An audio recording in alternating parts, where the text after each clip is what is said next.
आनंद कंद भगवान की जय। अपने अपने बोले भगवान की जय। देखो राम की चर्चा है। वो राम सारी सृष्टि में रमैया, वो राम सबका अपना पर्सनल, वो राम सबका परम हितैषी। यानी उससे ज्यादा तुम्हें तुम्हारी माँ भी प्रेम नहीं करती है। अब आप समझ लो माँ कितना प्रेम करती है, वो हमें उससे भी कहीं ज्यादा चाहता है। लेकिन हम अब आगे हैं, हम अपने राम को भूल गए।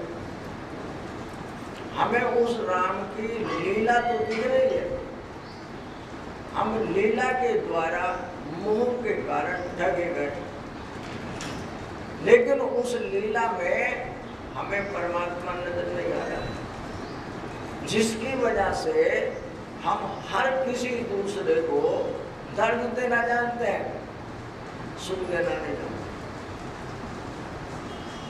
यानी कोई भी व्यक्ति हो जो जैसा देगा उसे वैसा ही तो मिलेगा। अब मैं कैसा दूं दूसरे को, खुद विचार करके देखो। जो दोगे वही लो।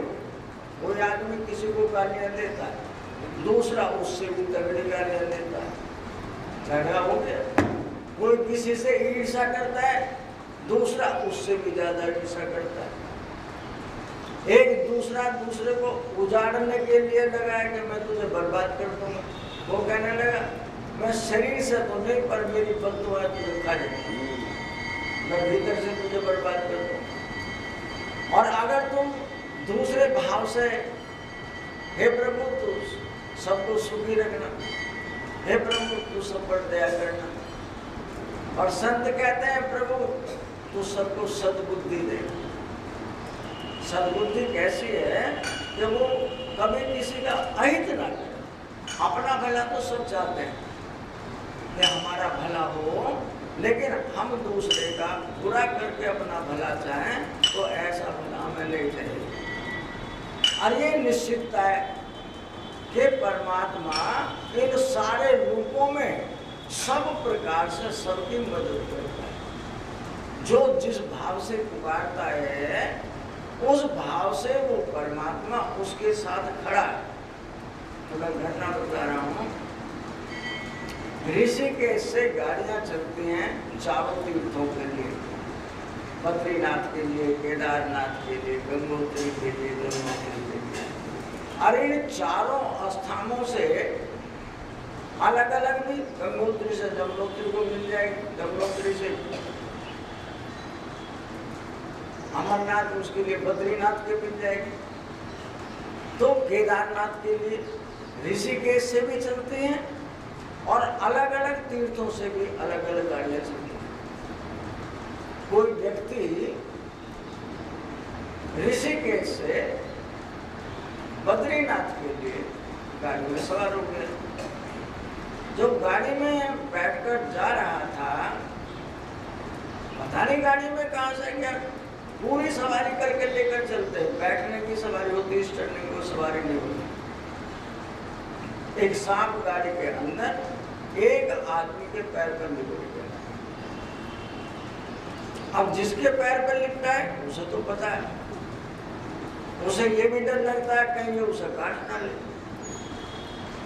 लेकिन उसने किसी को बताया भी नहीं। वो अपने आप ही सिमटा हुआ बैठा रहा। पड़ोसी ने देख लिया, तेरे पैर पर तो सांप लिपटा है, हमें काट लेगा, हमारे बच्चे को काट लेगा। गाड़ी ऋषिकेश से 50-55 किलोमीटर दूर निकल चुकी थी पहाड़ी के ऊपर। अब एक को पता लगा तो दूसरे को, तीसरे को, सारी सवारी खड़ी हो गई।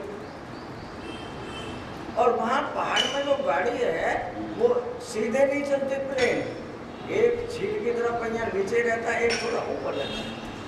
गाड़ी का लेवल जो होता है वो थोड़ा ऐसे होता है कि खाई की तरफ कुछ नीचा होता है और पहाड़ की तरफ, क्योंकि पहाड़ को खरोच करी तो उन्होंने बनाया।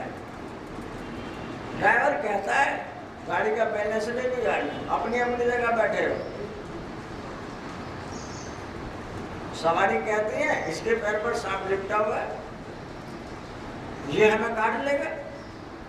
वो ड्राइवर से कहता है भाई इससे मुझे भी तो डर लगता है, ये मुझे भी तो काट सकता है, तुम मुझे नीचे उतारोगे और परिणाम क्या होगा?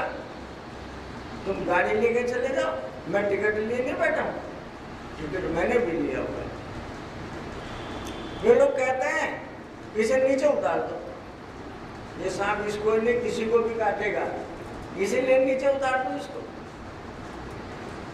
जब उसे नीचे उतारने की बात कहते हैं तो कोई समझदार आदमी के सांप इसके पैर से उतर कर नीचे चला जाएगा, फिर इसको गाड़ी में बुला लेंगे, गाड़ी थोड़ी दूरी पर ले जाकर खड़ी कर लेते हैं। वो आदमी गाड़ी से नीचे उतर गया और सांप उसके पैर पर से उतर नहीं रहा।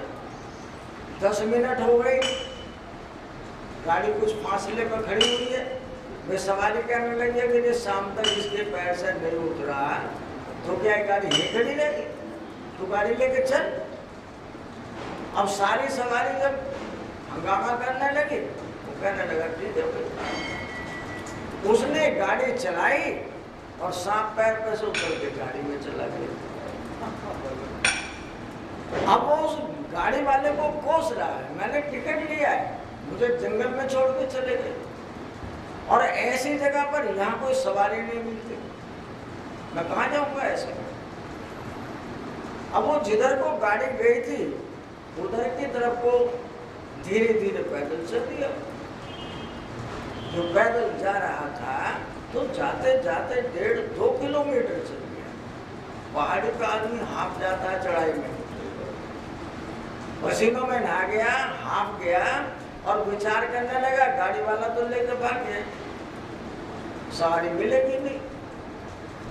तो उसने क्या देखा कि 5-7 आदमी पता नहीं कहां से इकट्ठे होकर आ गए, एक खाई की तरफ देख रहे थे।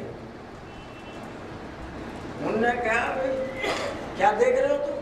कि अभी अभी एक गाड़ी आई थी वो खाई में गिर गई। गाड़ी खाई में गिर गई, किधर के? नीचे से आई थी।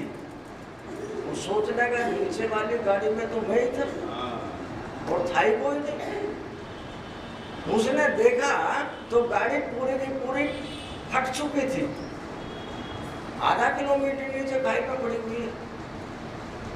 तो अब यहाँ पर ज्यादातर पुलिस के, मिलिट्री के लोग होते हैं। वो कहने लगा तुम कहाँ से बैठे थे? कि जी ये टिकट है, ऋषिकेश से बैठे थे, इस गाड़ी में इतनी सवारियां।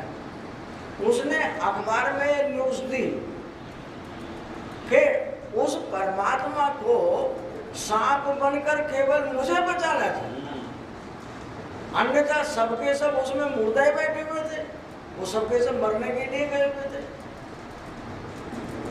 उनमें से कोई बचा नहीं। और गाड़ी नीचे ऐसी जगह खाई में गाड़ी निकल नहीं सकती। तो ये स्थिति उस परमात्मा की हमारे साथ हर घड़ी गुजरती है। ऐसा कोई व्यक्ति नहीं है जिसके साथ वो परमात्मा किसी न किसी रूप में मदद के लिए ना खड़ा हो, लेकिन हमें वो परमात्मा नजर नहीं आता। इसी का नाम अज्ञान है। जो जान जाते हैं, जो समझ जाते हैं, उन्हें कभी संसार में दर्द हो नहीं सकता है। क्यों? यहाँ सब कुछ, सांस अपनी मर्जी से आ रही है, बीमारी अपनी मर्जी से आ रही है, जेब अपनी मर्जी से कट जाती है। अभी मेरे पास शनिवार को एक बालक आया 8 बजे, क्या लगा गुरुजी फुल पैसा जेब में नहीं, कुछ सामान घर लेके जाना है, तो मेरा मोबाइल नंबर लिख लो, मुझे 100 रुपये दे दो। अब मैं नंबर का क्या करूँगा? तू यहाँ किसी को कहलवा दे, मैं जानता हूँ लोग, तो यहाँ मैं कहलवाऊँगा किसी को, यहाँ सब लोग मुझे जानते हैं, मत कहलवा, तो 100 रुपये ले जा, सोमवार को जरूर मिल जाएंगे, मैं तेरी मर्जी, देना आना मत आना, मैं तेरा नंबर नहीं लिया है। तो इसका मतलब वो लेने वाला भी था, आप लोग देने वाले भी है, वो तो आया नहीं आया ना, सही भाई वही आदमी हो। अब उसके घर की क्या परिस्थिति है, क्या मजबूरी है, तो वही जान सकता है, और सारी मजबूरी कोई किसी को बता नहीं सकता है। और वो अगर जरूरतमंद है वास्तव में, उसे उसकी जरूरत है, वो ले गया तो कोई बुरा नहीं किया उसने। तो पैसे अगर मांगते तो नहीं देता, उधार तो दे सकता है कोई भी। तो ये परमात्मा का विधान है। जो इसे समझता है उस विधान को, कि मैं इस बेटे को मेरा कहता हूँ, पत्नी भी उस बेटे को मेरा कहती है, उसके भैया भतीजे भी उसको मेरा भैया कहते हैं, लेकिन वो तुम में से है किसी का नहीं। यही अज्ञानता है। अगर मैं ये जान जाऊं कि वो है तो हमारा ही, रहेगा भी हमारा, इस खून का शरीर का अंश है वो, लेकिन वो तुम्हारा अपनी परिस्थिति के अनुसार जो भी उसने अच्छे बुरे कर्म किए हैं उसके परिणाम अनुसार लेकर आया है। और जितने भी दुख और सुख, लाभ हानि उसके जीवन में है, उनको बदल नहीं सकता है। तो घटना बतला रहा हूँ कि दिल्ली में एक स्त्री अपने बेटे की जन्म पत्री लेकर पंडित जी के पास चली गई और पंडित जी से कहती है, ये लड़की मेरी जानी पहचानी है, बहुत अच्छा रिश्ता है, पंडित जी मेरी इस लड़की का रिश्ता बना दे। ये लड़की की जन्म पत्री है और ये मेरे बेटे की जन्म पत्री है। अब पंडित जी ने दोनों जन्म पत्री देख ली तो पंडित जी कहने लगे, ऐसा है तू अभी रिश्ता नहीं करेगी,